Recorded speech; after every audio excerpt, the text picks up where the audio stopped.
প্রার্থীরা ভোটারদের দিচ্ছেন নানা প্রতিশ্রুতি।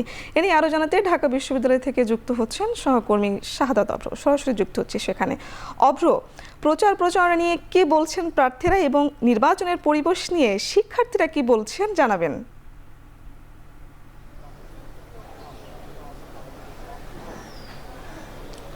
পুতুল, এই মুহূর্তে আমি আছি ঠিক ডাকসুর সামনে, যেখানে কিনা হচ্ছে যারা প্রার্থী আছে তারা কিন্তু হচ্ছে এখানে এসেছেন এবং তারা শিক্ষার্থীদের সাথে তাদের যেই প্রচারণা সেটি কিন্তু চালাচ্ছেন।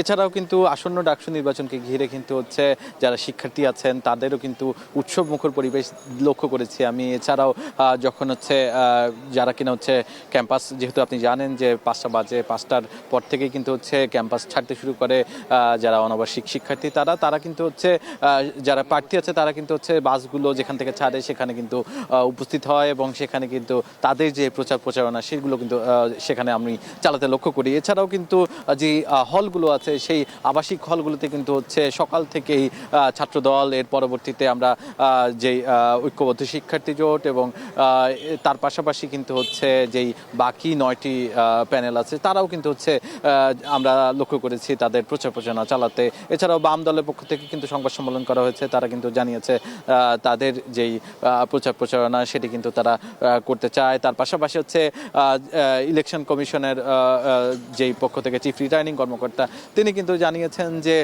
ভোট কেন্দ্রে কিন্তু থাকবে সিসি ক্যামেরা।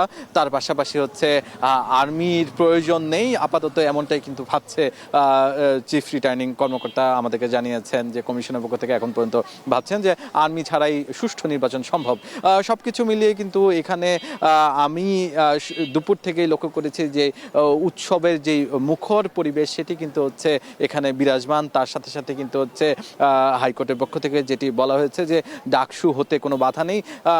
ডাকসু নির্বাচনকে ঘিরে যেই শঙ্কার জায়গা তৈরি হয়েছিল সেটিও কিন্তু এখন আর নেই, যার কারণে কিন্তু অন্যরকম উৎসাহ আমি লক্ষ্য করেছি প্রার্থীদের মধ্যে। তারা কিন্তু জানিয়েছেন যে এই যে এই ডাকসু নির্বাচন সেই নির্বাচনকে থামাতে অনেকেই অনেকভাবে চেষ্টা করেছে, তবে শিক্ষার্থীদের ঐক্য এবং সার্বিক প্রচেষ্টা কিন্তু হচ্ছে এই যে এই নির্বাচন হচ্ছে এবং এই নির্বাচন বানচাল কোনোভাবেই করা যাবে না, কারণ ঐক্যবদ্ধ আছে ঢাকা বিশ্ববিদ্যালয়ের শিক্ষার্থী। এমন কিন্তু নানা ধরনের অভিব্যক্তি আমরা কিন্তু পেয়েছি। এই ছিল আমার কাছে ঢাকা বিশ্ববিদ্যালয়ের ডাকসুর সর্বশেষ খবর।